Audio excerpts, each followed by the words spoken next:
بسم اللہ الرحمن الرحیم۔ محترم ناظرین، السلام علیکم۔ ایک مرتبہ حضرت عیسیٰ بن مریم علیہ السلام کسی پہاڑ کی چوٹی سے گزر رہے تھے۔ اس وقت ابلیس ان کے پاس آیا اور اس نے ان سے کہا، روح اللہ، یہ بتاؤ کیا تمہارا خدا اس بات پر قادر ہے کہ اگر تم اس چوٹی سے نیچے گرو تو وہ تمہیں بچا سکتا ہے؟ حضرت عیسیٰ علیہ السلام نے کہا، جی ہاں، میرے رب کو یہ قدرت حاصل ہے۔ ابلیس نے کہا، یہ بات حق ہے اور آپ اپنے اس دعویٰ میں سچے ہیں تو آپ اپنے آپ کو اس پہاڑ کی چوٹی سے گرا دیں، میں دیکھتا ہوں کہ آپ کا رب آپ کو مرنے سے کیسے بچاتا ہے۔ حضرت عیسیٰ علیہ السلام نے محسوس کیا کہ شیطان لعین انہیں ناجائز وسوسہ میں مبتلا کرنا چاہتا ہے۔ انہوں نے اس سے کہا، لعین، کیا تو چاہتا ہے کہ میں اپنے رب کی آزمائش کروں؟ یہ علیحدہ بات ہے کہ مجھے اس بات کا یقین ہے کہ میرا خدا میری حفاظت کرے گا۔ اللہ کا ہر فرمان برحق ہے اور ہمیں اس میں شک کرنے کی کوئی گنجائش نہیں ہے، لیکن میں خدا کی آزمائش نہیں کرتا۔ کچھ دنوں بعد ابلیس ان کے پاس آیا اور ان سے کہا، عیسیٰ علیہ السلام، تم تو اللہ ہو کیونکہ تم مردے زندہ کرتے ہو اور غیب جانتے ہو اور لوگوں کو غیب کی خبریں دیتے ہو۔ حضرت عیسیٰ علیہ السلام نے اس کی بات کاٹتے ہوئے کہا، لعین، تو جھوٹ بکتا ہے، میں خدا کا مستجاب الدعوات بندہ ہوں۔ اللہ میری دعائیں قبول کرتا ہے اور اسی کے حکم سے مردے زندہ ہوتے ہیں، اور جہاں تک غیب کی باتوں کا تعلق ہے تو خدا مجھے غیب کی اطلاع دیتا ہے، میں لوگوں کو اس کی خبر دیتا ہوں۔ جب ابلیس نے دیکھا کہ عیسیٰ علیہ السلام اس کے جال میں پھنسنے پر آمادہ نہیں ہیں تو اس نے چیخ ماری اور ان کے سامنے سے بھاگ کھڑا ہوا۔ ابو نصر نشاپور کا ایک سلطان ہو گزرا ہے۔ ایک مرتبہ وہ لاؤ لشکر سمیت اپنے دارالحکومت میں داخل ہو رہا تھا کہ ایک مکان سے قاری کی آواز نے اسے چونکا دیا۔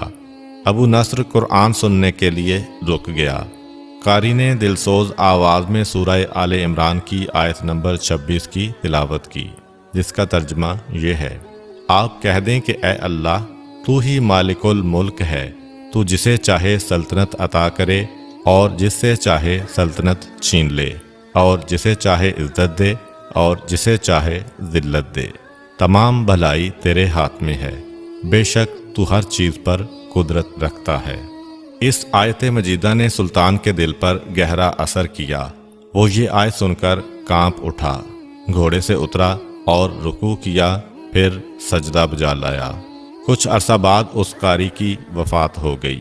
اس کے ایک دوست نے خواب میں قاری کو دیکھا کہ خدا نے اسے جنت میں عظیم مقام عطا کیا ہے۔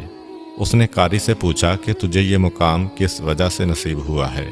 قاری نے جواب دیا، میں تو ایک بدکار اور گناہ گار انسان تھا، میرے نامہ اعمال میں کوئی خاص نیکیاں نہیں تھیں، مگر اس کے باوجود خدا نے مجھ پر خصوصی کرم کیا اور مجھے یہ مقام عطا کیا، اور خدا نے مجھ سے فرمایا، تو نے دنیا میں ایک سلطان کو ہماری عظمت یاد دلائی تھی، اس کی وجہ سے ہم آج تجھ پر رحم کر رہے ہیں اور تجھے بلند مقام عطا کرتے ہیں۔ جی ہاں، اللہ تعالیٰ کا فرمان ہے، فاذکرونی اذکرکم، تم مجھے یاد کرو، میں تمہیں یاد کروں گا۔ پرانے زمانہ میں انطاکیہ ایک بہت بڑا شہر تھا۔ یہ شہر ایشیائے کوچک میں واقع تھا۔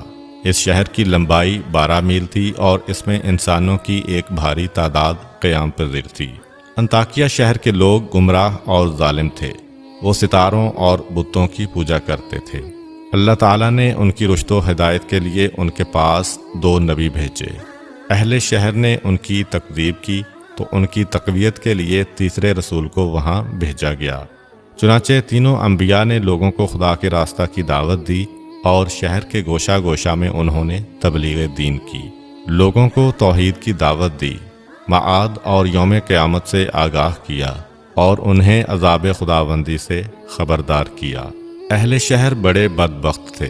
3 انبیاء کی مشترکہ تبلیغی کوششوں کا ان پر کوئی خاص اثر نہ ہوا اور پورے شہر میں صرف 40 افراد نے ہی دعوت حق کو قبول کیا۔ شہر کے دوسرے لوگوں نے تینوں انبیاء اور ان کے پیروکاروں کو پکڑ کر انہیں سخت اذیتیں دیں۔ اور ظلم کی انتہا یہ کی گئی کہ ان مظلوموں کی گردن میں سوراخ کر کے اس میں رسیاں ڈالی گئیں اور شہر کے ظالم لوگ رقص بسمل سے لطف اندوز ہوئے۔ اس شہر میں ایک مرد مومن رہتا تھا جس کا نام حبیب النجار تھا۔ وہ ان انبیاء پر ایمان لایا تھا، لیکن وہ اپنے ایمان کو مخفی رکھتا تھا۔ وہ شہر میں بڑھئی کا کام کرتا تھا۔ اسے جو مزدوری ملتی تھی وہ اس کو 2 حصوں میں تقسیم کرتا تھا۔ ایک حصہ اپنے اہل خانہ کو کھلاتا تھا اور دوسرا حصہ غرباء و مساکین میں تقسیم کرتا تھا۔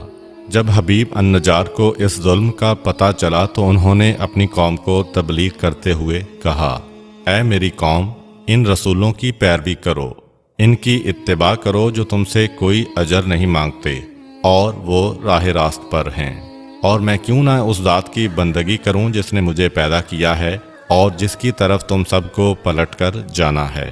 کیا میں اس ذات کے علاوہ کسی کو معبود بناؤں؟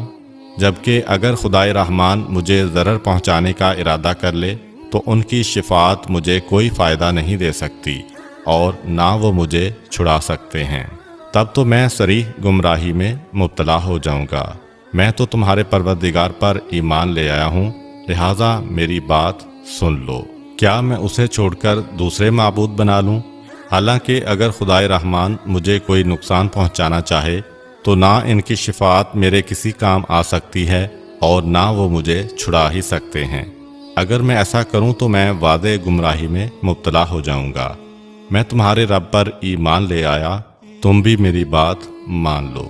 لیکن ظالم لوگوں نے ان کی بات پر کان نہ دھرے اور ان کی نصیحت سن کر خواب غفلت سے بیدار نہ ہوئے، بلکہ ظالم درندے یکدم اس پر ٹوٹ پڑے اور بیچارے کو اتنا مارا کہ اس کی آنتیں باہر نکل آئیں۔ پھر اس کا گلا دبا کر قتل کر دیا اور لاشا کو ایک کنویں میں ڈال کر اس میں مٹی ڈال دی گئی اور وہ کنواں اس کا مدفن بن گیا۔ بعض روایات کے مطابق ظالموں نے اسے پکڑ کر آری سے 2 حصوں میں تقسیم کیا تھا۔ ایک اور روایت میں مذکور ہے کہ لوگوں نے اس کی گردن میں سوراخ کیا اور اس میں رسی ڈالی اور پھر اسے صلیب پر چڑھا دیا، جہاں اس کی موت واقع ہوئی۔ حبیب النجار کو موت سے قبل انبیاء دکھائی دیے تو اس نے یہ آخری الفاظ کہے، میں تمہارے رب پر ایمان لایا ہوں، میرے گواہ رہنا۔ اس کے بعد اس کی روح قفص عنصری سے پرواز کر گئی۔ اللہ تعالیٰ نے اس کی قربانی کو قبول کیا اور اسے عظیم ثواب دیا۔ اس کی روح جیسے ہی جسم سے جدا ہوئی تو اسے جنت بھیج دیا گیا، جیسا کہ قرآن مجید بیان کرتا ہے۔ حبیب النجار کو نیک انجام مبارک ہو۔